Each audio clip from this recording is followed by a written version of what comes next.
Israel द्वारा छेड़ा गया मिडिल ईस्ट के अंदर ये युद्ध क्या अब तुर्की के दरवाजे तक पहुंचने वाला है।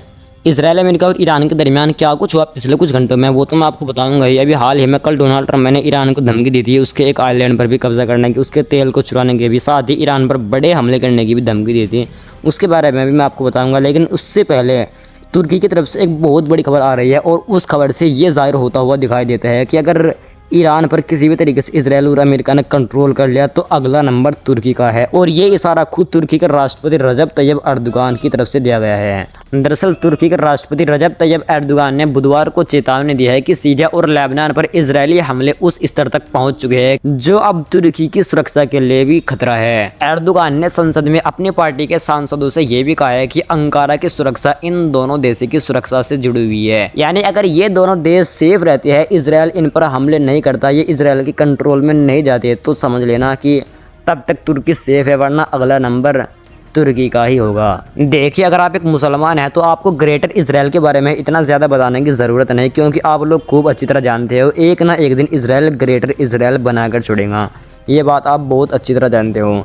और अभी हाल ही में इजराइल के सामने जो देश सबसे ज़्यादा आड़ बने हुए हैं ना, वो एक तो तुर्की है, दूसरा ईरान, क्योंकि इसके अलावा जो और अरब कंट्री है, लेबनान के ऊपर हमले हो रही है, लेबनान की सरकार कुछ नहीं कर रही, सीरिया के ऊपर हमले हो रहे हैं, सीरिया की सरकार कोई बहुत बड़ा एक्शन नहीं ले पा रही, गाजा तो तकरीबन 70% इजराइल के कब्जे में चला गया है। इसके अलावा मिडिल ईस्ट के अंदर और भी बहुत सारे मुस्लिम कंट्री है, लेकिन कोई भी देश अभी तक इजराइल के सामने लड़ने की हिम्मत नहीं दिखा रहा। सिर्फ सबसे पहला देश तो ईरान है जिसने इजराइल के सामने भी लड़ने की हिम्मत दिखाई और अमेरिका के सामने भी लड़ने की हिम्मत दिखाई है।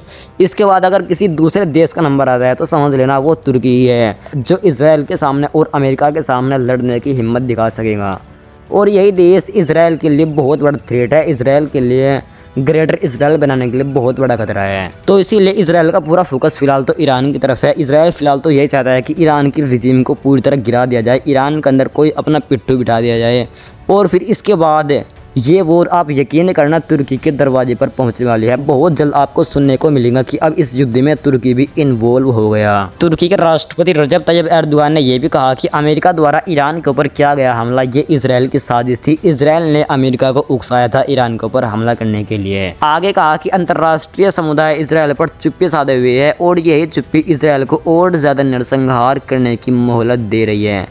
लेकिन मेरा तो मानना यह है कि अब अंतर्राष्ट्रीय समुदाय भाई इसराइल के लिए कोई कुछ नहीं। अमेरिका एक ऐसा देश है जो पूरी दुनिया के किसी भी देश पर दबाव बना लेता है, लेकिन इसराइल वो देश है जो खुद अमेरिका को अपने पंजों में जकड़े हुए है। इसराइल जो चाहता है अमेरिका उसी चीज़ को करने के लिए मजबूर हो जाता है, और यही सबसे बड़ी वजह बनी हुई है कि इसराइल के खिलाफ कोई भी देश बोलने की हिम्मत नहीं दिखा रहा। तो अब आप थोड़ा बहुत अंदाज़ा लगा सकते हैं, अब ये वॉर कहीं ना कहीं तुर्की के दरवाजे तक पहुँच कर रहेंगी, और ना ही इसको अमेरिका रोक सकता, ना ही इसको कोई यूनाइटेड नेशन रोक सकता। वहीं गाजा के अंदर जो तुर्की है कि रेड क्रिसेंट टीम जो 7 अक्टूबर से काम कर रही है, जो गाजा के लोगों के लिए खाना पहुँचाती है, उनको सहायता पहुँचाती है, गाजा के लोगों को मलबे में से निकालने से उनकी मदद करती है, उसको लेकर तुर्की के राष्ट्रपति रजब तैयब अर्दोगान ने ट्वीट करते हुए कहा कि हमारी इस रेड क्रिसेंट टीम ने गाजा के अंदर अब तक तकरीबन 26,000 टन से ज़्यादा मानवीय सहायता सामग्री पहुंचाई है। आगे कहा कि 7 अक्टूबर से हमारी इस टीम ने गाजा में हमारे भाई बहनों की मेजों पर तकरीबन 15 मिलियन गर्म भोजन पहुँचाकर योगदान दिया, और इसने रोजाना गाजा के 30,000 लोगों को गर्म भोजन बनाकर बांटा, और इस पूरे योगदान में अब तक गाजा के लिए हमने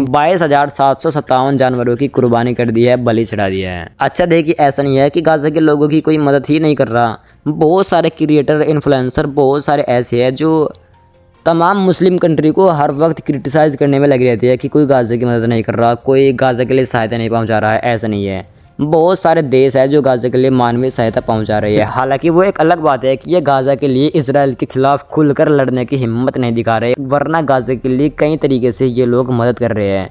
क्योंकि एक इंसान कब तक मिट्टी खाकर जीता रहता, गाजा तो पूरा कंट्री में तब्दील हो चुका ना, तो गाजा के लोग अब तक कैसे जी रहे हैं, वो सब इसी तरह जी रही है। बहुत सारे देश है जो गाजा के लिए खाना वगैरह भेज रही है। आइए अब इजराइल, अमेरिका और ईरान के दरमियान क्या कुछ चल रहा है उसकी बात कर लेते हैं। दरअसल कल रात डोनाल्ड ट्रंप ने ट्रूथ सोशल पर पोस्ट करते हुए ईरान को बहुत बड़ी धमकी दी थी कि आज रात हम ईरान पर बहुत बड़े बड़े हमले करेंगे, साथ ही हम ईरान के खार्ग आइलैंड पर भी कब्जा कर लेंगे और ईरान के तेल पर भी कब्जा कर लेंगे, जिस तरह हमने वेनेजुएला के साथ किया। लेकिन डोनाल्ड ट्रंप ने ईरान पर हमला करने से पहले ही अपने बयान से यू टर्न ले लिया और कहा कि हमारी ईरान के साथ बहुत अच्छी बातचीत चल रही है और बहुत जल्द हमारी ईरान के साथ डील होने वाली है। देखिए वैसे तो ये डोनाल्ड ट्रंप की तरफ से कोई नई धमकी नहीं थी, इस तरह की धमकी डोनाल्ड ट्रंप की तरफ से पहले भी दी गई है। बल्कि पहले डोनाल्ड ट्रंप ने इससे भी ज़्यादा बड़ी धमकी दी थी, कहा था कि हम आज रात पूरी ईरान की सिविलाइजेशन को ख़त्म कर देंगे। लेकिन ईरान उस वक्त भी ना झुका था और आज भी नहीं झुका।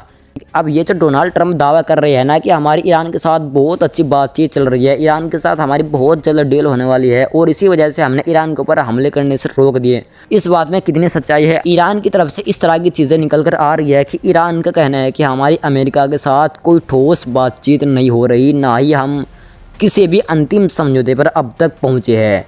यानी कुल मिलाकर कहा जाए डोनाल्ड ट्रंप ईरान पर हमला नहीं कर सका। अब ये तो बात डोनाल्ड ट्रंप भी जानता है कि क्यों नहीं कर सका, लेकिन जहाँ तक मैं समझता हूँ कि ईरान भी पूरी तरह तैयार बैठा हुआ था। अगर डोनाल्ड ट्रंप ईरान पर हमला करता तो जाहिर बात है कि ईरान दनादन पूरे मिडिल ईस्ट के अंदर फिर से मिसाइलों की बौछारें कर देता और हो सकता है पीछे से डोनाल्ड ट्रंप पर प्रेशर बनाया गया हो कि तुम ईरान पर हमला मत करो।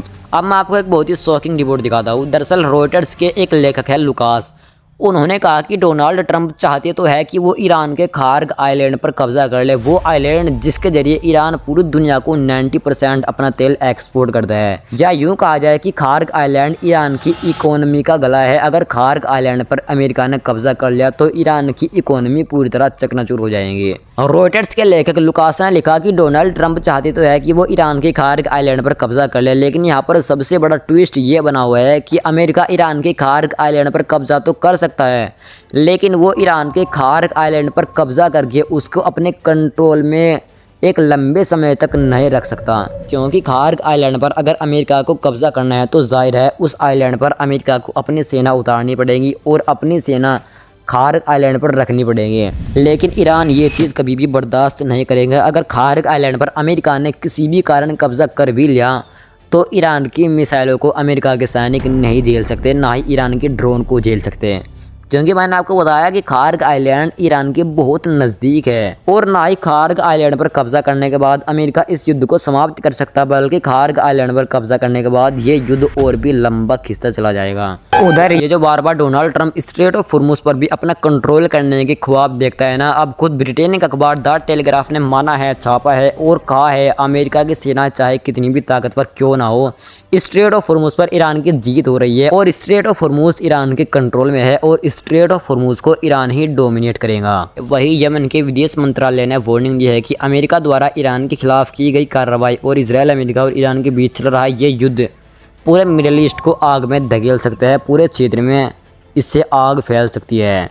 वही ईरान के इब्राहिम अजीज़ी ने कहा कि we are not afraid of fighting losers, यानी हम हारने वालों से लड़ने से नहीं डरते। इन्होंने कहा कि अमेरिका द्वारा बताई गई अपनी हताहतों की संख्या, अपनी कैजुअलिटीज़ ये उससे बहुत कम है जितनी कैजुअलिटीज़ अमेरिका के अंदर एक्चुअल में हुई है। यानी अमेरिका के जो नुकसान हुआ है, अमेरिका के सैनिक जो हताहत हुए हैं, अमेरिका अपने जितने नुकसान को बता रहा है, इब्राहिम अजीज़ी का मानना है कि वो नुकसान बहुत कम है। असल में अमेरिका का नुकसान उससे कहीं ज़्यादा हो रहा है और अमेरिका अपनी कैजुअलिटीज़ दुनिया के सामने छिपा रहा है। आगे कहा कि इस बार फिर से अगर ये युद्ध होता है तो ये युद्ध सिर्फ इस क्षेत्र तक सीमित नहीं रहेगा।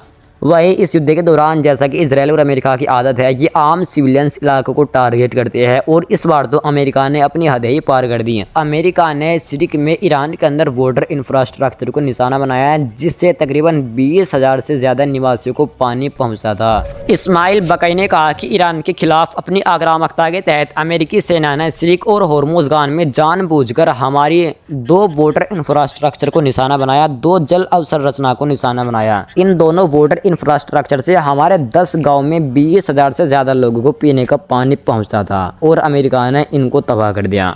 फिलहाल इस रिपोर्ट में इतना ही, इंशाल्लाह मिलेंगे फिर से किसी दूसरी वीडियो में। बाकी देखते हैं आगे क्या होता है, तब तक के लिए आप चैनल को सब्सक्राइब करके